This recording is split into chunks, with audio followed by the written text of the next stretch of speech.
Hoje eu trago um dos vídeos mais fortes pela qual eu já postei aqui neste canal. Um vídeo onde uma freira revela tudo e relata em um testemunho fortíssimo algo que está escondido por trás desta religião. Então vale a pena você assistir até o final esse vídeo, que você vai ficar impressionado com este relato.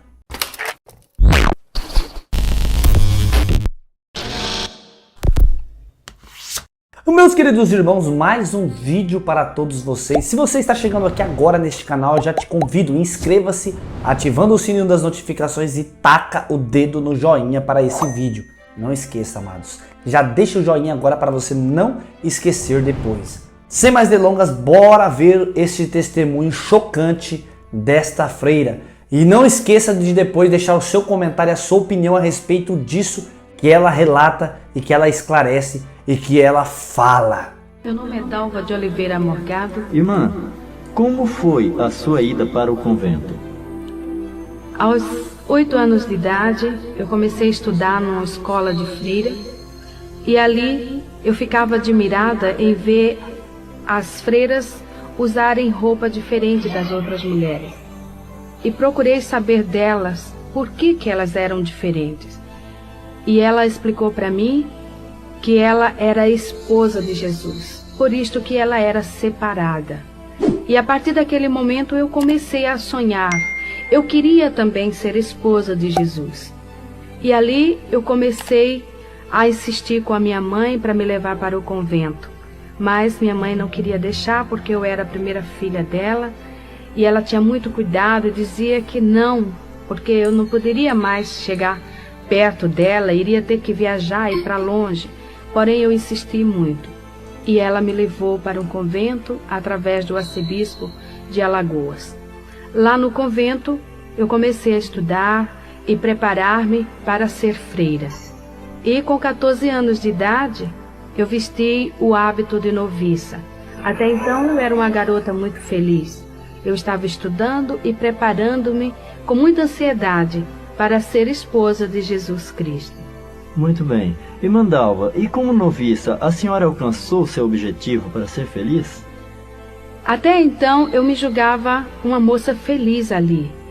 Estava aprendendo para ser esposa de Jesus. Eu queria encontrar o meu esposo. Ali no convento nós lemos muita literatura, muitas biografias de santos. Aprendemos a história de todos os santos da Igreja Católica. Porém, nada sabia do meu esposo. E eu achava que depois que eu vestisse o hábito de noviça, eu iria aprender mais dele. Porém, foi ao contrário. A minha vida começou a viver num clima de terror ali dentro, pois as imagens dos chamados santos começaram a falar comigo. Uma tarde, eu estava sentada na Gruta de Lourdes, sentada numa pedra, lendo um livro. De repente, eu ouvi alguém chamando-me e dizia: Dalva, vem cá, olha para mim. E eu procurei por todos os lados, pensando que fosse uma amiga. Porém, não encontrei ninguém. E mais uma vez ouvi chamar. E quando eu me virei, estava a Nossa Senhora de Lourdes com as mãos estendidas, os olhos piscando, e dizia: Dalva, vem cá, vem para mim. E eu saí gritando que não queria mais ir para aquele lugar e que eu não queria ela. E fui aos pés da superiora, expliquei para ela, porém ela achou e falou para mim que eu estava com um problema de ilusão de ótica, que aquilo na realidade não tinha acontecido. E se acontecesse, eu devia ter ido para saber dela o que ela queria, porque era comum os santos falar com as pessoas. Porém, eu tinha muito medo. Irmã Dalva, lá no convento, vocês liam a Bíblia? Não podíamos ler a Bíblia e nem tampouco pegar na Bíblia, porque a superiora nos ensinou desde que entrei para o convento que a Bíblia era sagrada e só o padre podia pegar e ler. Porém, eu era muito curiosa. Eu queria saber o que estava na Bíblia. E por que a gente nunca entendia, apesar de estudarmos o latim, mas estudávamos apenas a missa em latim. mas quando ele dava a pregação não entendíamos nada, não sabíamos nada. Uma vez eu conversando com o padre, o capelão lá do convento, ele falou para mim que aleluia, porque na sexta-feira da Paixão, aquela missa muito comprida, começava das 9 até 1h da madrugada, e ele dizia que estava procurando aleluia. E eu queria saber o que era aleluia. E ele explicou para mim que aleluia era uma gota do sangue de Jesus que estava dentro da Bíblia e que mudava de lugar, passava de uma folha para outra. E ele tinha que ler todo até chegar onde estava esta gota deste sangue e ali seria achada aleluia. E se não encontrasse essa gota de sangue, ficava ali. Por isso que nós ficávamos naquele medo e a gente torcia e rezava muito para que a aleluia fosse achada logo com medo do mundo acabar. E um dia eu fui designada para limpar a capela. Porém, naquele dia eu achei ali a minha oportunidade. E peguei a Bíblia que estava no altar e sentei no chão e pus a Bíblia no meu colo e comecei a folhear. Eu queria ver a gota do sangue de Jesus na Bíblia. E depois de folhear a Bíblia várias horas, nada encontrando, a superiora foi à minha procura e encontrou-me com a Bíblia nas mãos. E ela gritou comigo e falou que eu não podia pegar na Bíblia e que eu estava em pecado. E imediatamente chamou o padre, telefonando para que ele viesse me confessar, porque eu peguei na Bíblia. Então eu me confessei e ele passou uma penitência para mim de rezar 50 Ave Maria, 50 Pai Nosso, 50 Credo, ato de confissão, isso durante 30 dias. E ainda peguei 33 dias de castigo, não podia nem almoçar e nem jantar, só tomava o café da manhã. Esta foi a minha penitência, por simplesmente pegar na Bíblia, procurando alguma coisa que fosse do meu esposo, porque isto era o que eu queria, era ser esposa de Jesus. Ocorreu também um fato muito estranho ali no convento. Eu, junto com minhas colegas e as alunas do orfanato, resolvemos brincar de esconde-esconde.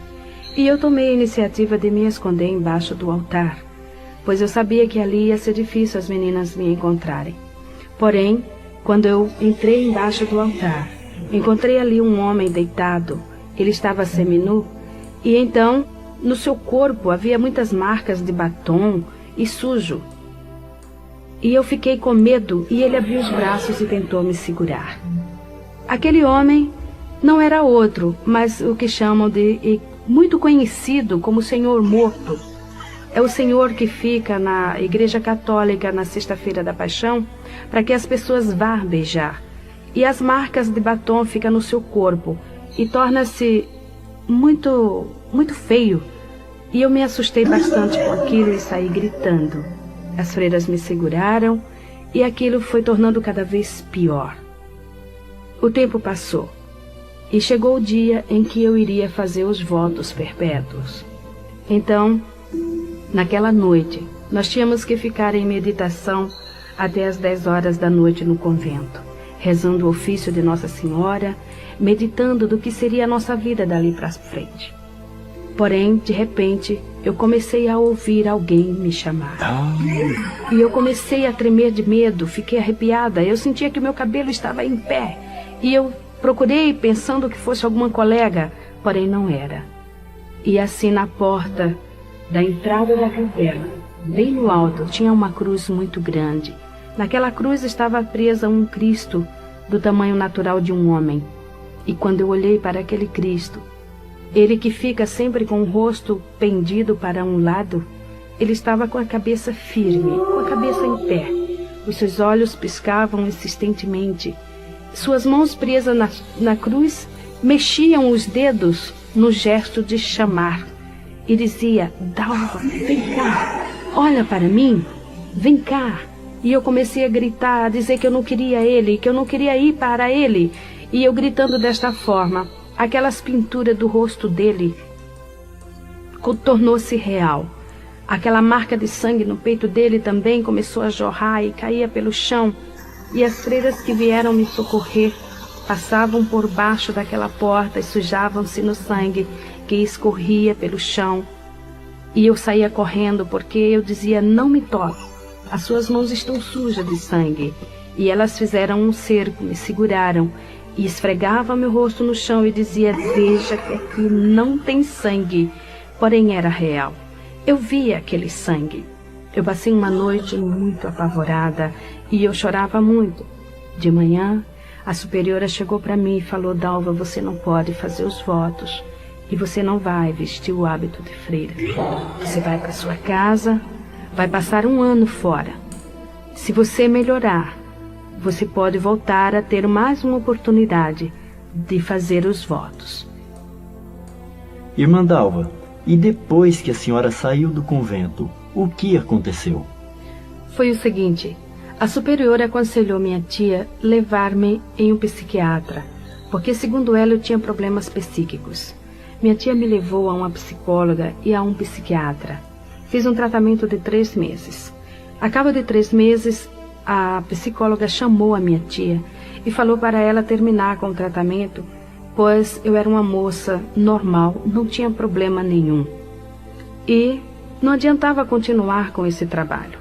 Então, eu saí daquela psicóloga e do psiquiatra também, porque ela falou que o que eu podia ter seria alguma coisa de ordem espiritual, e isto já não pertencia mais para ela. Porém, lá no nosso apartamento já estava ocorrendo outros fatos também extraordinários, fenômenos que não sabíamos como explicar, pois de repente alguém jogava pedrinhas, alfinetes, pregos e agulhas em cima de mim, por onde quer que eu passasse. Este fato ocorria até mesmo quando eu estava tomando banho. Era impossível que fosse alguém que jogasse essas pedras, pois nosso apartamento fica na Avenida São João, em cima do edifício do MAP, no 20º andar. Era impossível ser uma pessoa. E a nossa empregada começou a falar que eram os guias, os espíritos que estavam jogando aquelas pedras, aqueles alfinetes, porque eu era médium de berço e que eu precisava ir num centro espírita para desenvolver e também para expulsar aquilo ali.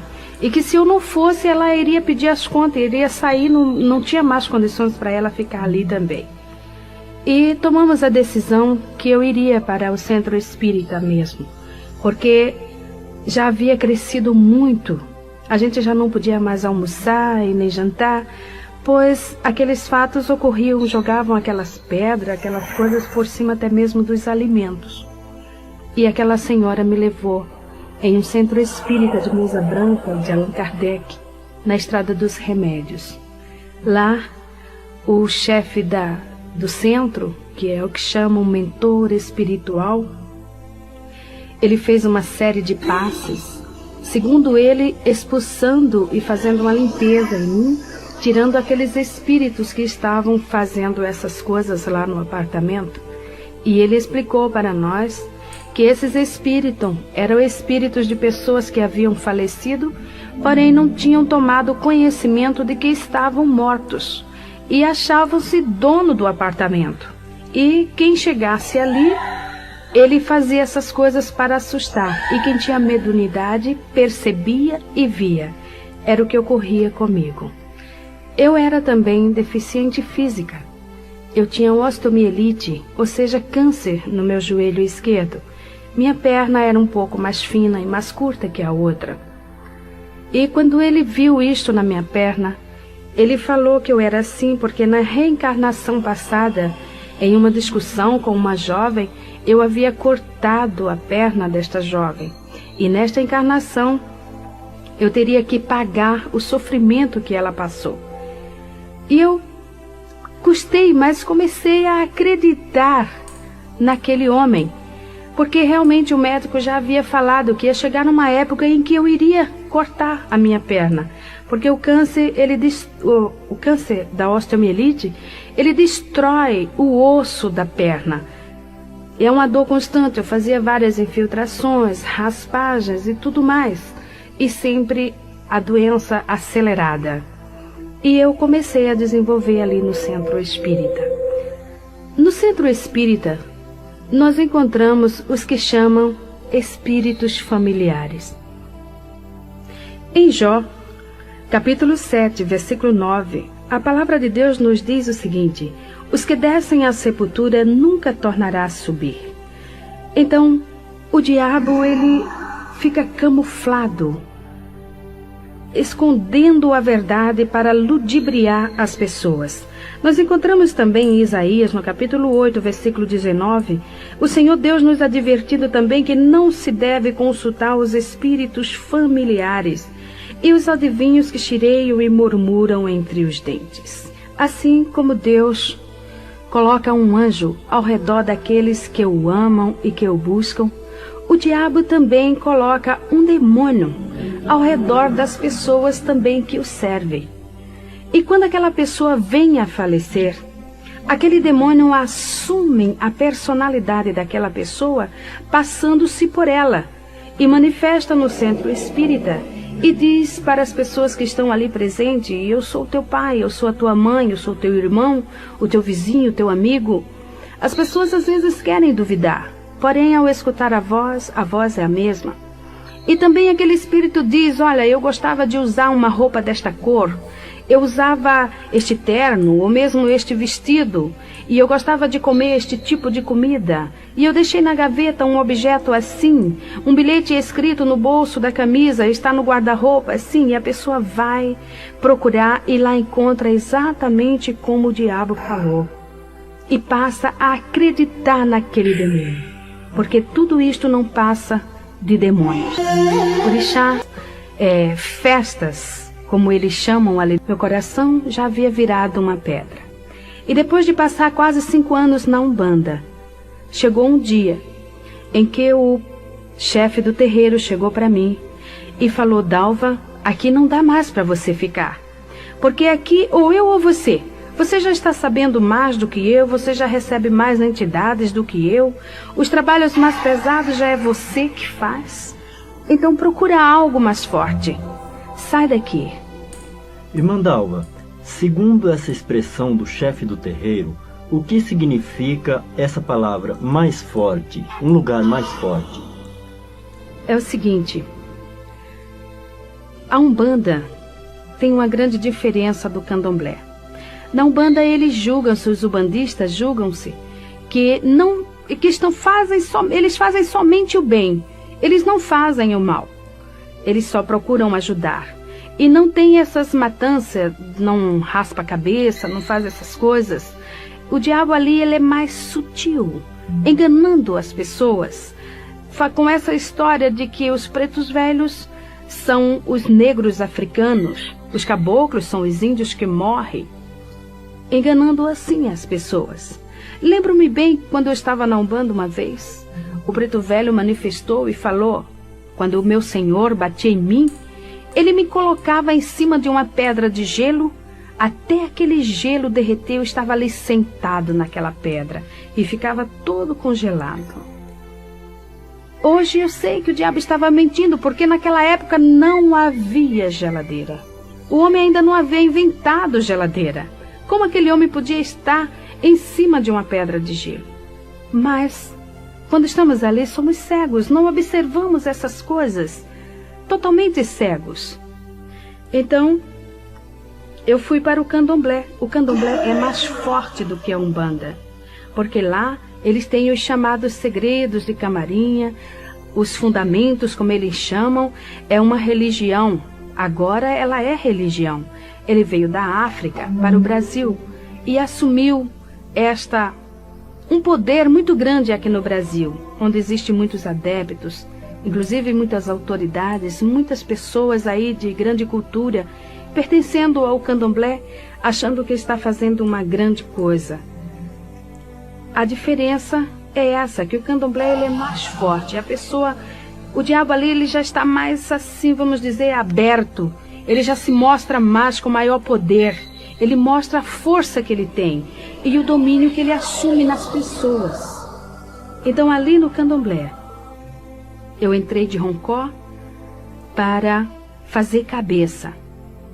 Irmã Dalva, uma pergunta: o que significa essa palavra roncó? Roncó é um quarto pequeno, sem janelas. Ele só tem uma porta de entrada. A pessoa fica ali recolhida durante 30 dias, quase nua.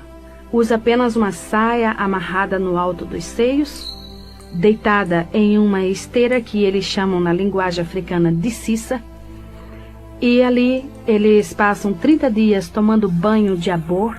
Abor é um banho de águas misturadas com ervas e sangue de animal. Esta água ela fica em um vaso grande, enterrado durante 30 dias, ali curtindo. Ali cria bichos, muitas larvas. E é com esta água que a pessoa que está recolhida toma banho 30 dias. Às vezes, quando despeja água no corpo, aquela água fedida, escorre até os bichinhos pelo corpo.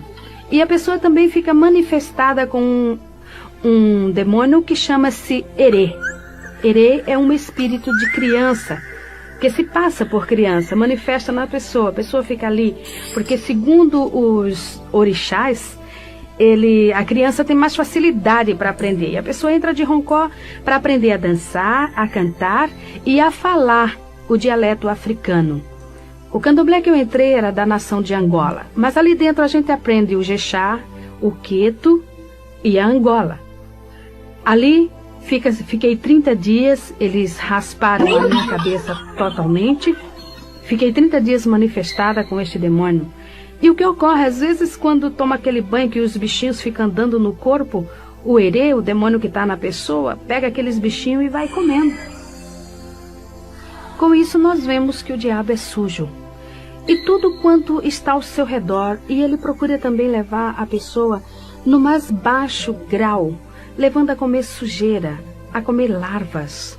A pessoa fica ali dentro, a comida que vem, são comidas que vêm sempre misturadas com sangue. São comidas, a gente não come o arroz, o feijão natural, é sempre aquelas folhas maceradas, é sempre coisas totalmente diferentes de um alimento normal de um ser humano. E depois de 30 dias que está passando por esta fase toda, que já aprendeu a dançar, já foi raspada a cabeça, então dá-se a matança de 21 animais. Aquele animal é tudo ele cortado em cima da pessoa, o sangue derramado no seu corpo e espargido em cima dos que eles chamam de sacudimento. São comidas que ficam ali expostas em tigelas e também pega-se com uma pedra que chama otar. Ali fica preso naquela pedra a vida da pessoa. Tudo que o pai de santo ou a mãe de santo quiser fazer com a pessoa, pega aquela pedra e chama pelo nome do orixá através daquela pessoa, porque a pessoa também recebe o nome do orixá, o nome que o próprio orixá vai dar no dia da saída dele, que chama saída do santo. Então ali ele pode fazer o que ele quiser com a pessoa, desde que é feito essa matança. Depois que é feita também curas, cortes no corpo da pessoa, que eles chamam de fechamento de corpo, que esses cortes são feitos com a navalha. No meu corpo ainda existe essas marcas, mas o Senhor, pela sua misericórdia, está fazendo desaparecer, mas ainda existem marcas, como o irmão mesmo pode ver, tem marcas ainda nos meus braços que comprovam isto, são as curas feitas. Também eles cortam no alto da cabeça, onde vai ser derramado o sangue, que eles chamam de axé. E depois o orixá sai para dar o nome. Irmã Dalva, o que é orixá? Orixá é uma palavra africana que vem do jeje. Então orixá significa santo para ele. E em vez de chamar santo, chama orixá. Por isso que dá-se o nome de pai de santo, ou seja, pai de orixá. E a pessoa recebe o santo. A pessoa tem o santo de frente, tem o do lado esquerdo e o do lado esquerdo, do lado direito. Então o de frente, que é o pai ou a mãe. No meu caso, eu tinha o santo que eles chamavam Oxum Apará e o Logum Edé, que esses orixás, a Oxum Apará, segundo eles diziam que era uma santa guerreira. Por isso que eu era muito agitada, muito bagunceira, muito briguenta. E também o Logum Edé. Logum Edé é um príncipe de Satanás. Fiquei sabendo isso depois que eu me encontrei com Jesus. Ele saiu. Então ele saiu, foi ele que fez a festa, uma festa de 3 dias, dia e noite, tocando e a gente dançando, ali manifestada naqueles demônios. Primeiro sai o herê. O herê ele sai todo pintado, com bolinhas brancas na cabeça, totalmente raspada. Depois sai a que chamam mãe de cabeça, que no caso seria o Oxum Apará. E depois sai o último, que era o pai, o Logun-Edé. Todos eles vestidos tipicamente. Uma coisa muito incrível é que eles usam vestimentas africanas que falam muito com as roupas das imagens, né, dos santos chamados católicos, porque há uma assimilação muito grande da história desses orixás com as histórias dos santos católicos. Por isso que os africanos, o Brasil aceitou muito o sincronismo do africano aqui no Brasil devido à história desses orixás. Uma coisa muito incrível também, e doloroso de nós falarmos sobre isso, é sobre a padroeira do Brasil. Porque nós sabemos do candomblé que esta estátua é uma estátua africana. Ela veio junto com os negros, no navio negreiro, em um dos navios, e no candomblé existe um ritual que a imagem que é quebrada a cabeça, ela tem que ser jogada no rio. Ela não pode. E segundo o que nós aprendemos ali dentro, essa estátua seria a Oxum.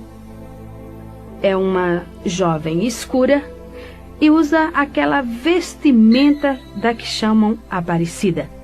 É aquela mesma roupa e quando sai no candomblé ela sai vestida daquele jeito. Por isso o nosso Brasil está numa miséria total, porque está servindo não a Deus. Então ali, depois que sai vestido tipicamente, no dia seguinte, no final de tudo, dá-se o que eles chamam de axé do santo, ou seja, despachar aquelas matanças todas. Já passou 7 dias. As vísceras dos animais são fervidas em azeite do dendê e colocadas no altar, ali no roncó, para depois levar para o quarto do santo. Aquelas coisas ali expostas ficam podres depois de 3 dias. Mas a mãe de santo, o pai de santo, manifesta a Iaô, porque quando a pessoa entra de roncó é para ser Iaô, ou seja, inicianda. A palavra Iaô significa inicianda, ou seja, aprendiz. Ela vai aprender para mais tarde ser mãe de santo de candomblé. Então, ali dentro, ela manifesta de novo no santo, e a mãe de santo tira pedaços daquelas vísceras que já estão totalmente estragadas e dá para o santo comer. Então a pessoa come aquelas vísceras, metade quase daquelas vísceras estragadas. E eles ainda pegam a cabeça dos animais, cozinham misturada com farinha, até os ossos derreterem. Depois que derrete tudo aquilo, fica aquele pirão. Então ali o herê manifesta e senta ao redor daquela panela e come tudo aquilo, deixando apenas os ossos, que vai ficar junto com aquela pedrinha chamada Otá. Porque ali está o que eles chamam de fundamentos. É o fundamento da Iaô. Se o pai de santo quiser matar a Iaô, ele vai fazer bruxaria, ele vai fazer a feitiçaria, ou seja, a macumba, com aquela pedra e com aqueles ossos. Depois de 30 dias, eu me vi numa tarde, deitada em uma esteira assim na calçada, e alguém chamava por Dalva. E eu demorei bastante para descobrir que a Dalva era eu. E quando eu respondi, eu levei uma varada nas minhas costas, que ardeu e doeu bastante. E alguém me chamou mais uma vez, Dalva. E quando eu respondi, senhora, levei outra varada, e assim foram a terceira e a quarta e a quinta vez. E eu me levantei e perguntei, por que a senhora me bate? O meu nome é Dalva. Ela falou, não, você não é mais a Dalva. A partir de hoje a Dalva morreu, ela não existe mais. O seu nome agora é Itameuá. Este é o seu nome, ou seja, é a sua Digina. Digina, na linguagem Jexá, significa nome. E ela falou também para mim que eu não podia responder a ninguém por Dalva. Se alguém chamasse Dalva, eu não respondesse, porque se respondesse, o santo ia virar aonde eu estivesse. E para mim era difícil me lembrar, muitas das vezes, daquele nome. E quando alguém chamava por Dalva, alguém que não sabia que eu tinha recebido este nome de Itameuá, me chamava por Dalva, eu costumava responder. O santo realmente manifestava e me levava, às vezes, distâncias muito prolongadas até a mãe de santo, onde ela estava, e lá ele batia com a palmatória na minha mão até inchar, para que eu me lembrasse que o meu nome era Itameuá. Uma vez eu estava em um restaurante de luxo em Recife, num hotel 5 estrelas, pois naquela época eu era muito rica. Eu era uma das maiores fazendeiras do estado de Alagoas. Nós tínhamos uma grande pocilga, ou seja, uma criação de porcos muito grande, no município de Alagoas chamado Arapiraca. E ali, eu naquele hotel, nós estávamos jantando. Era uma tarde e nós havíamos participado de uma exposição de animais. Os nossos animais tinham sido premiados com medalhas de ouro e nós estávamos ali comemorando. Então, de repente, alguém chamou Dalva para que eu olhasse que iria bater uma fotografia. E quando eu me virei respondendo, o herê manifestou em mim e começou a virar as mesas. Começou a jogar macarrão, carne, doce em cima das pessoas. E no outro dia estava o meu nome estampado nas colunas sociais, como a maior fazendeira fez escândalo no hotel de luxo. O diabo, ele não estava tão somente satisfeito em me aprisionar. Eu já não tinha mais coração. Era uma pedra, eu não tinha sentimentos. Fazia anos que eu não sabia o que era derramar uma lágrima. Para que os irmãos tenham uma ideia, em uma discussão com meu esposo, lá na fazenda, eu estava nessa época tirando uma Iaô de Roncó. Então, E essa Iaô, o santo dela era Obaluaê. E segundo o que nós aprendíamos, e havia aprendido, Obaluaê era o dono dos porcos.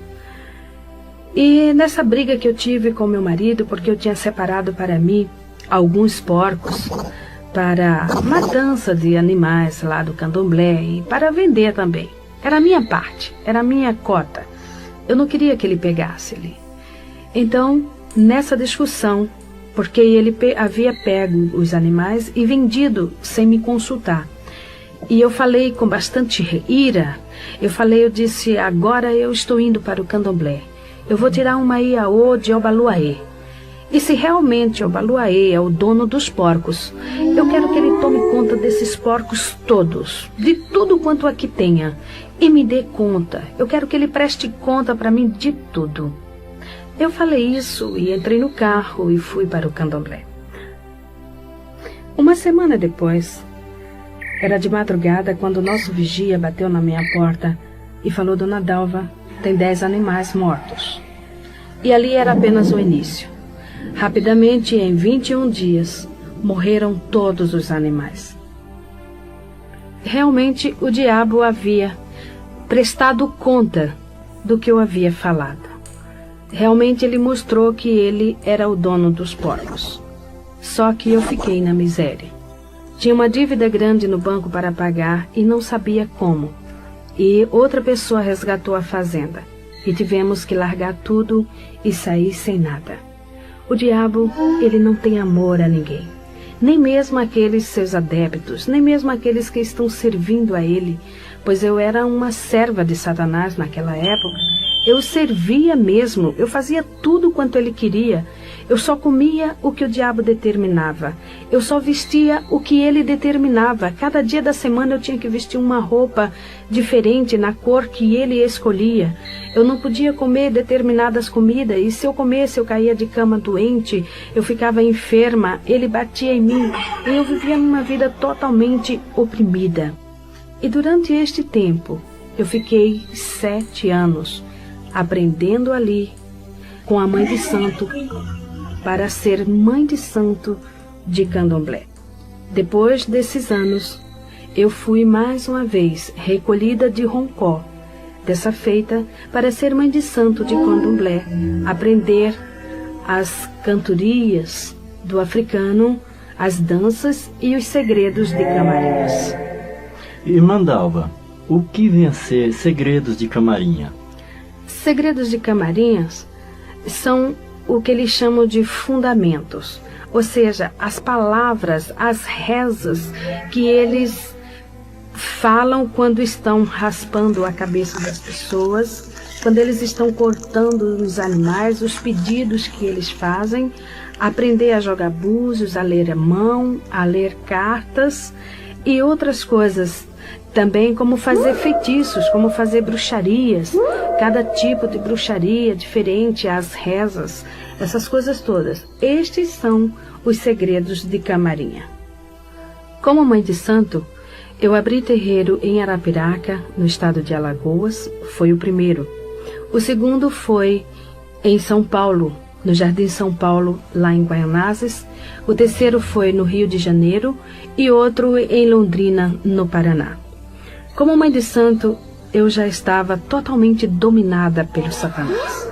Meu coração era uma pedra, não tinha sentimentos, não tinha também paz e nem alegria. Era uma criatura muito vazia, porém não mostrava para ninguém. Eu mostrava uma satisfação que na realidade eu não tinha. Muitas das vezes no meu quarto, sozinha, eu chorava, porque havia dentro de mim um grande vazio. Alguma coisa não estava se dando bem comigo, porque faltava algo dentro de mim. E eu cada vez mais me aprofundava ali dentro. Vivia constantemente raspando cabeça de outras pessoas, ou seja, recolhendo iaô de roncó e fazendo macumbas. Era convidada para ir em outros estados fazer bruxarias e feitiçarias. E não estando satisfeita, eu saí dali do candomblé e achei por bem entrar na magia negra. Irmã Dalva, qual a diferença entre o candomblé e a magia negra? A diferença é a seguinte: no candomblé, o pai de santo e a mãe de santo recebe um poder dado pelo santo da pessoa, pelo orixá que a pessoa raspou a cabeça, não incorpora mais o orixá e passa a fazer todos os trabalhos de candomblé, ou seja, raspar a cabeça, jogar búzios, essas coisas todas, e inclusive fazer macumba sem manifestação. Apenas ele manifesta em outras pessoas, mas o pai de santo não. Então ele faz tudo consciente. Contudo, a gente não conhece o orixá assim, mais de perto. A gente sente a sua influência, mas não conhece. Já na magia negra, não. Na magia negra, a participação já é mais forte. O demônio, ele já apresenta-se claramente. Ele já vem ele mesmo falar com a pessoa. Quando eu entrei na magia negra, o diabo, ele falava comigo. Toda meia-noite eu sentava na mesa, acendia uma vela e ele vinha, puxava outra cadeira e sentava-se em minha frente. E ali ele me ensinava feitiços, bruxarias. Muitos feitiços ele me ensinou e muitas bruxarias. Eu vivia fazendo tudo quanto ele me mandava. Uma vez eu estava com 6 meses de grávida, na minha terceira gravidez. E eu fui fazer um trabalho de bruxaria no cemitério de Guaianazes à meia-noite. E eu tinha que pular o muro. E nesse trabalho eu teria que desenterrar um defunto de 3 dias, cortar a sua garganta e fazer o feitiço ali dentro e depois cobrir de novo. E quando eu pulei o muro, levando navalha, a faca, levando as farofas, levando aquelas coisas todas que o diabo designava, eu caí de mau jeito e comecei a sentir dores e entrei em trabalho de parto ali. Mesmo assim, eu fui até a cova, onde durante o dia eu já havia marcado qual era, e consegui desenterrar o defunto e fazer tudo aquilo que o diabo havia mandado. Porém, 2 dias depois eu estava no hospital e perdi meu filho, que nasceu morto. E assim eu continuei. E eu fazia várias perguntas para o diabo. Ele apresentava-se para mim. Muita gente pensa o seguinte, que o diabo é feio, é preto, é torto, é aleijado, tem rabo, tem chifre. Porém, ele não é assim. Ele é um homem e, por sinal, ele é muito bonito. Por isso que ele engana as pessoas. Porque as pessoas julgam que o diabo é feio e, no entanto, ele apresenta-se muito belo, muito bonito e muito inteligente, por sinal. Ele fala também um português muito correto, uma linguagem perfeita. Ele falou também como ele agia nos bailes e nas discotecas. E uma vez eu pude observar também. Ele fica nas costas das pessoas, dançando junto com as pessoas. E depois ele começa a soprar no ouvido das pessoas, mandando fazer algum gracejo com a esposa ou com a namorada do outro. E assim começam as brigas. E quando começa a discussão, os tapas, então ele encosta-se na parede e começa a dar risada e rola pelo chão, balançando com as pernas. E as pessoas que não sabem correm atrás dessas coisas, não sabendo que é o diabo que está induzindo para elas. Uma outra pergunta também que eu fiz para o diabo foi sobre as velas. Eu não conseguia entender por que o diabo pedia tantas velas. Por que ele, quando ia fazer um despacho, ele pedia sempre 21 velas, 70 velas. E por que tantas velas? Então ele explicou para mim. Foi quando eu descobri que o diabo ele não tinha luz. Ele falou para mim, olha, Itameuá, eu não enxergo a luz. Eu falei, mas e o sol? O sol brilha e durante o dia? Ele falou, não, eu não enxergo o sol. Eu não vejo luz nenhuma. A única luz que eu vejo é a luz da vela. Por isso que eu peço bastante vela. E os meus companheiros também pedem, porque aonde tem uma vela acesa, eu e os meus colegas vamos juntos. Porém, eu quero deixar aqui um lembrete seguinte. Não é aquela vela que o servo de Deus acende na sua casa quando falta luz. São velas oferecidas e sacrificadas aos demônios. Essas velas que se acendem às segundas-feiras para as santas almas benditas, para as almas das pessoas que morrem. Muitos costumam até acender atrás da porta. Não faça isso. Você está atraindo legiões de demônios para a sua casa. Com isso, a sua vida é um inferno. Nada dá certo. É uma opressão que o diabo dá para as pessoas, porque eles ficam alojados, esperando que você acenda mais vela. Por isso que a palavra de Deus diz que todo aquele que está em pecado é trevas. E a trevas não se mistura com a luz. Por isso que o diabo é treva. Você precisa também buscar a luz, porque Jesus falou, vós sois a luz do mundo. Quem tem a luz não anda em trevas, porque o que anda nas trevas é o diabo, e esse nós temos que tirar da nossa vida. Então também eu fiz uma outra pergunta para o diabo. Eu queria saber por que aquelas imagens de esculturas, os chamados santos lá do convento, viviam falando comigo, me chamando e tentavam muitas das vezes até segurar-me. E ele começou a dar risada e olhando para mim ele falou, ora Itameuá, era eu. Eu falei, mas como você? Ele disse, é muito simples. Cada imagem, ela tem um espaço vazio dentro de si. É o espaço exato que me cabe. Eu fico dentro da imagem ou atrás, para ouvir o que as pessoas estão pedindo, para poder fazer. E assim com isso, elas estão me seguindo. Com isso, elas estão fazendo o que eu quero.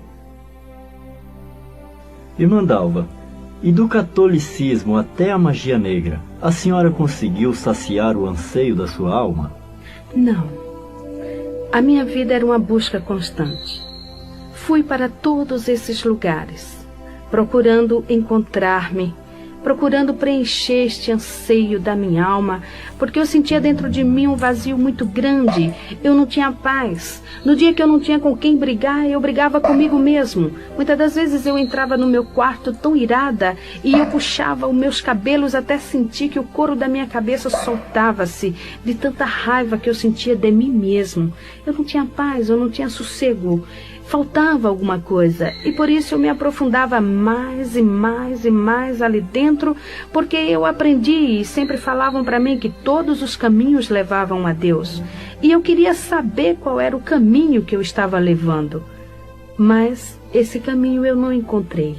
A minha outra parte eu não encontrava de jeito algum. Bem, 3 anos antes que eu me encontrasse com Jesus, eu estava numa madrugada fria, nevoenta, acendendo uma vela para um demônio chamado Tempo Zarar, bem no portão do candomblé.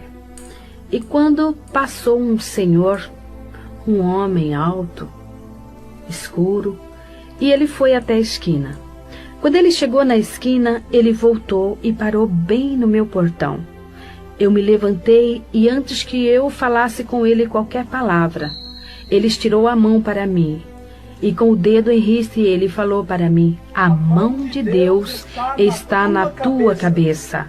Moço, Deus não olha para mim. Deus não lembra de mim. Ele não sabe nem que eu existo. O senhor sabe ler por acaso? Então leia esta placa. O senhor sabe que está escrito aqui? Está escrito Abassá de Ilê de Oxum. Isso aqui é um candomblé, meu senhor. Eu sou feiticeira, eu sou bruxa. Deus não olha para mim. Ele falou: a senhora está enganada. Quando eu cheguei na esquina, Deus falou no meu coração e falou: volta e fala para aquela mulher tudo quanto eu te mandar. E ele está dizendo que vai tirar a senhora daí, porque ele tem um grande plano na sua vida. Então eu comecei a dar risadas e eu gargalhava mesmo. Eu falei: agora estou vendo que o senhor está bêbado. Deus me tirar daqui? Meu senhor, uma hora dessa, o senhor falando besteira na minha porta. Como que Deus vai me tirar daqui, meu senhor? Deus não vai me tirar daqui nunca. Ele disse: quando isto acontecer, você vai se lembrar das minhas palavras. Porém sei que aquele homem era um servo de Deus. E o recado dele eu esqueci no meu coração. Passou o tempo. Eu fui morar no Rio de Janeiro, em Nova Iguaçu. Ali abri candomblé. E depois de 3 anos eu tive uma 4ª gravidez. Depois de fazer bruxarias, com as noites que eu não dormia direito, a minha gravidez era doentia, problemática. Eu ia fazer a 4ª cesárea. Minha filha nasceu antes de completar o 7º mês. Era pequenininha. Teve toda sorte de enfermidade. Nasceu com os rins paralisados e internada no Hospital da Polícia Militar, no Rio de Janeiro. Ela ficou 4 meses. Depois, o médico pediatra me chamou e falou para mim parar com todas as minhas atividades e cuidar somente da minha filha, porque ela requeria um cuidado todo especial, e esse cuidado só a mãe poderia dar. E eu levei minha filha e aquele médico me fez assinar um termo de responsabilidade. Ele falou para mim: dona Dalva, eu estou entregando a senhora a uma criança viva. Esta criança ela pesa apenas 800 gramas, mas está viva. E eu quero que a Alice cresça. Toda semana a senhora vai me trazê-la aqui. Pare tudo e cuide só da sua filha.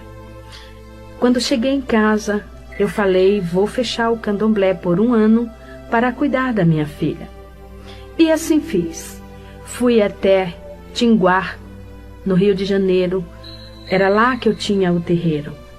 E fechei o candomblé, mandei que os filhos de santo e as pessoas fossem para um outro lugar, me aguardando até o fim do ano. Porém, quando eu cheguei em casa, o diabo apresentou-se para mim e falou: Itameuá, você não pode fechar o candomblé. Eu falei: claro que eu posso, eu preciso cuidar da minha filha. Ele disse: não, você não pode, você não se domina. Você não faz a sua vontade, porque eu mando em você, você é minha, você me pertence. Você já esqueceu o pacto que você fez comigo? Portanto, você não vai fechar o candomblé, porque eu preciso de você trabalhando. Eu falei: mas eu tenho que cuidar de minha filha. Ele falou: não importa, dê a sua filha para quem quiser cuidar, porém você vai abrir o candomblé. E eu voltei e abri o candomblé, porém eu precisava cuidar de minha filha. E insistindo, ele falou: Itameuá, você não serve mais para mim. Você não presta mais. Eu vou te matar.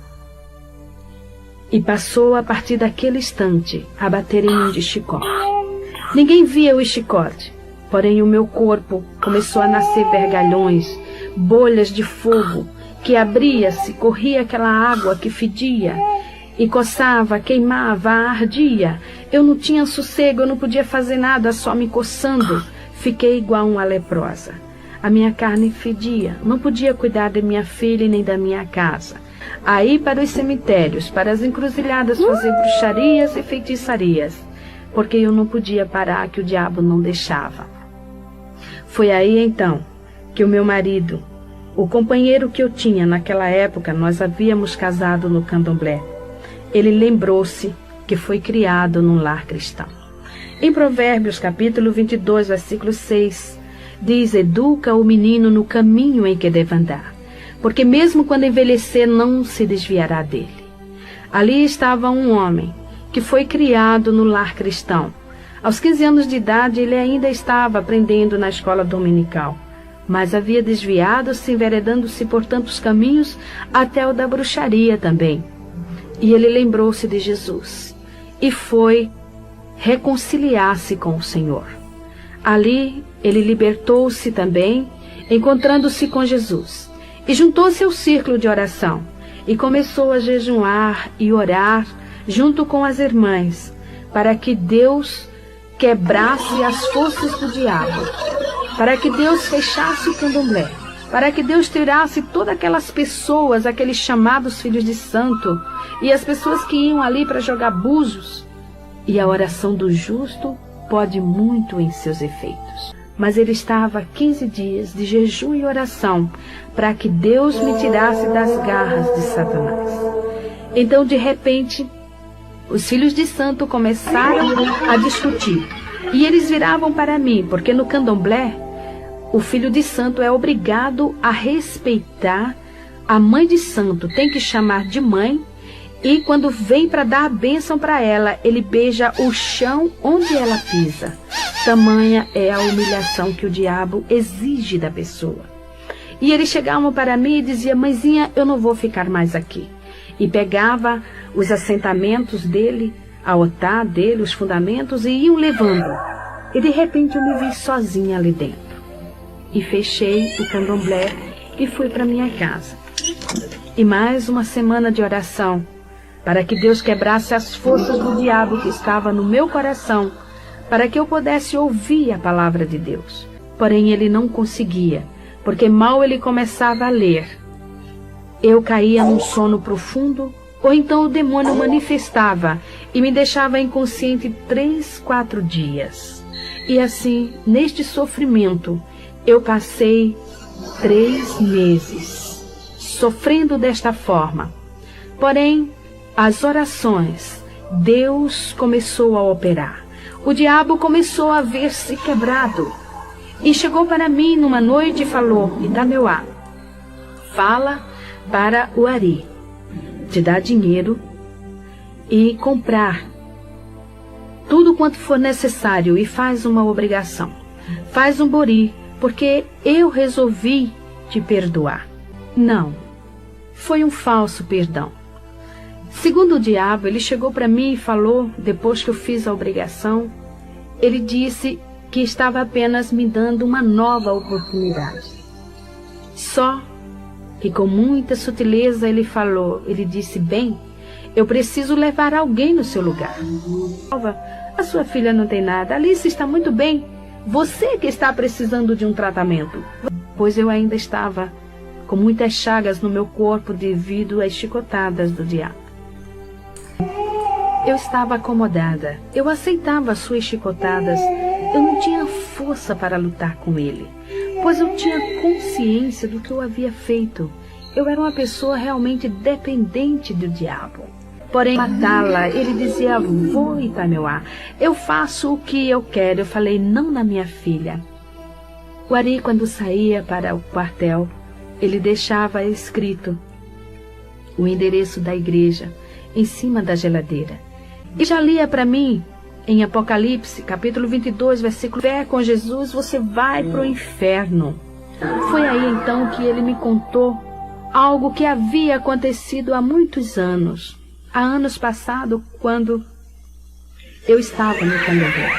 Em uma noite, eu estava manifestando. Porém, a Itameuá, ela não sabe que eu sou. E eu proíbo você de falar para ela isto. Outra coisa, vamos aproveitar.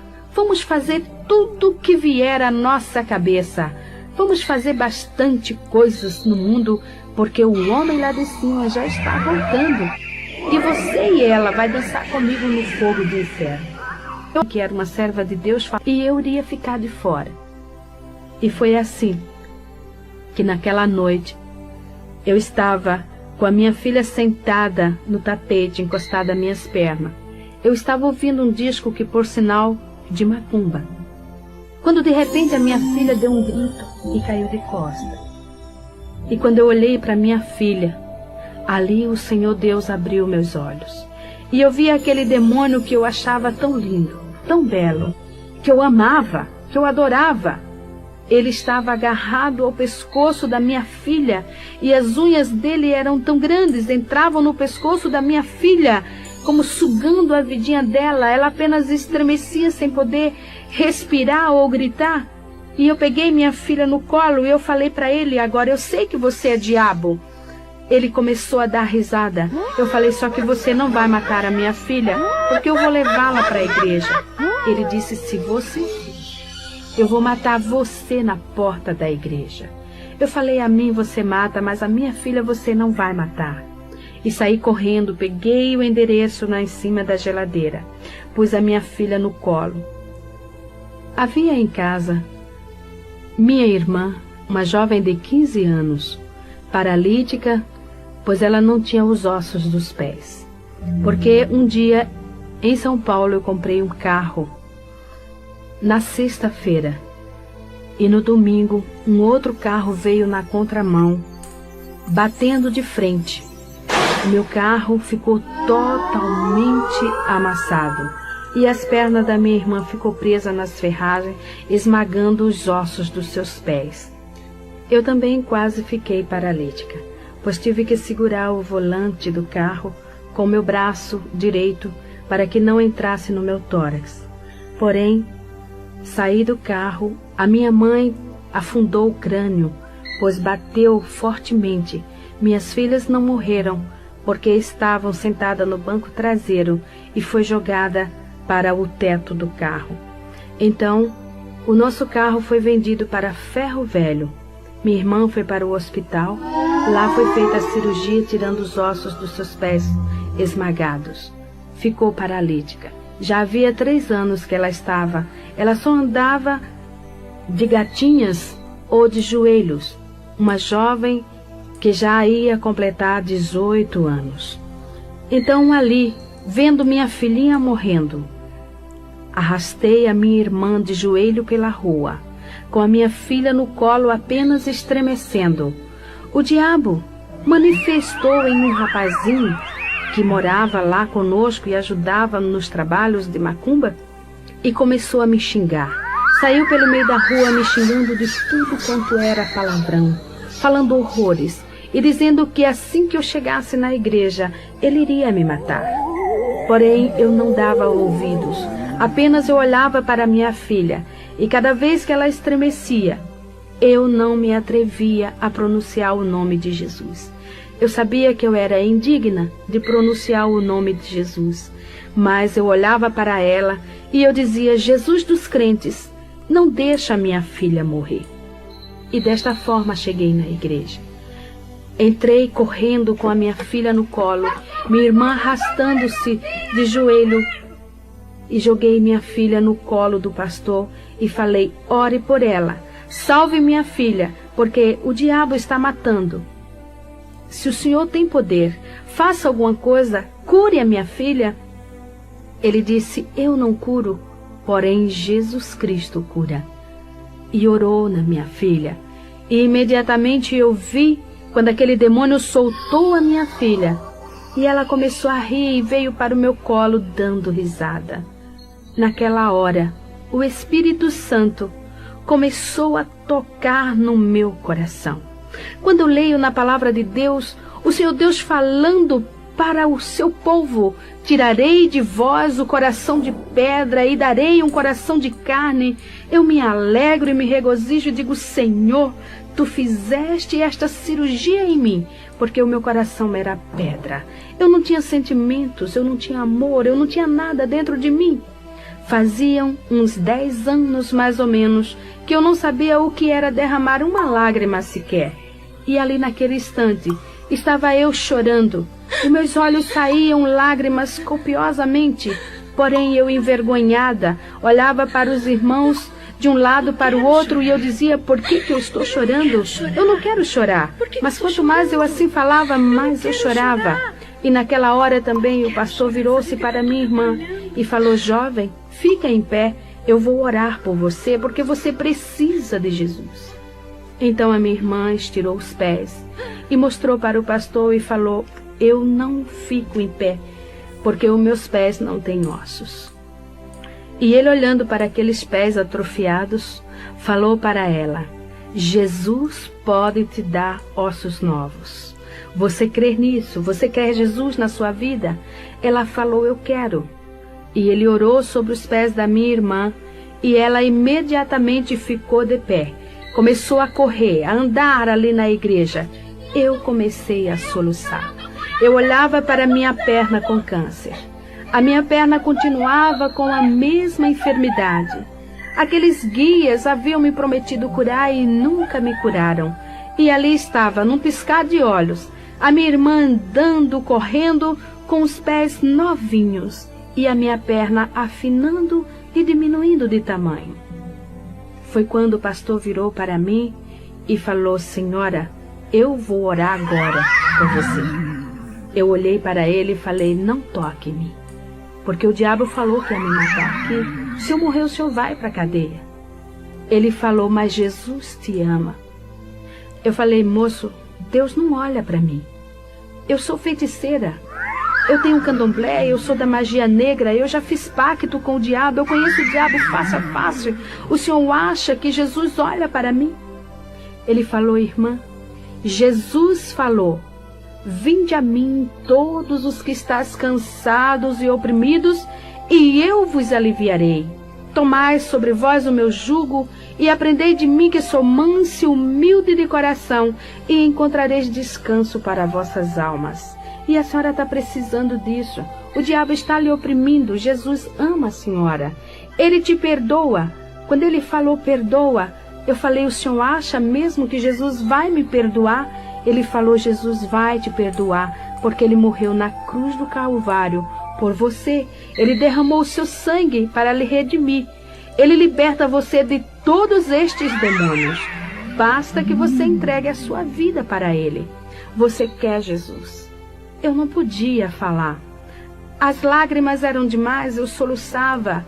E eu sei que naquele instante, não somente a minha boca falou, mas como minha alma, meu espírito, todo o meu ser falou: eu quero Jesus. Quando eu fechei meus olhos e o pastor pôs a sua mão na minha cabeça, eu vi o diabo pular na minha frente. E ele, que era tão belo, começou a crescer e de repente começou a cair casca dele. Eram cascas que caíam e ele foi transformando-se em um monstro. E era muito grande, muito alto. O pé dele era enorme e levantou a perna dele e me pisou. Eu caí no chão, aquele pé me esmagando. Eu queria movimentar-me e não podia. Eu queria gritar, também não podia. Eu queria respirar e não podia. E eu pensei: agora eu estou morrendo. Mas ao longe, eu ouvia a voz do pastor que dizia: demônio, em nome de Jesus, sai! Sai! Porque enquanto eu me via nesta situação, na realidade estava manifestando legiões de demônios. Demônios que xingou o pastor, demônios que quebrou bancos na igreja, demônios que chamou o pastor para briga, fez horrores dentro da igreja. Por último, fiquei caída ali no chão. E o pastor me falou que eu já estava ficando roxa, pois não respirava. E ele começou a clamar por Jesus e ele falou: Senhor, o que eu faço, Senhor? Esta mulher está morrendo. E ele falou para mim que o Espírito Santo falou no coração dele: quem está matando esta mulher é um príncipe de Satanás. Chama um querubim para que te ajude. E eu ouvi a voz dele bem distante falar: Senhor, manda um querubim para expulsar esse espírito de Satanás que está matando esta mulher. E eu vi uma mão que brilhava passar pelo telhado.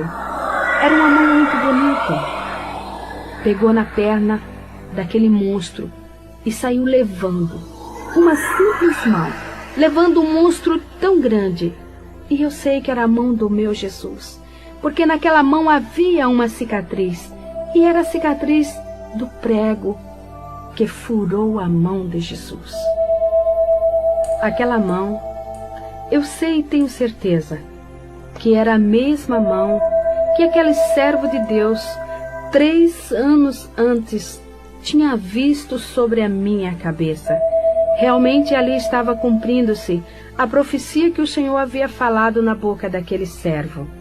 Me levantei ali do chão, leve.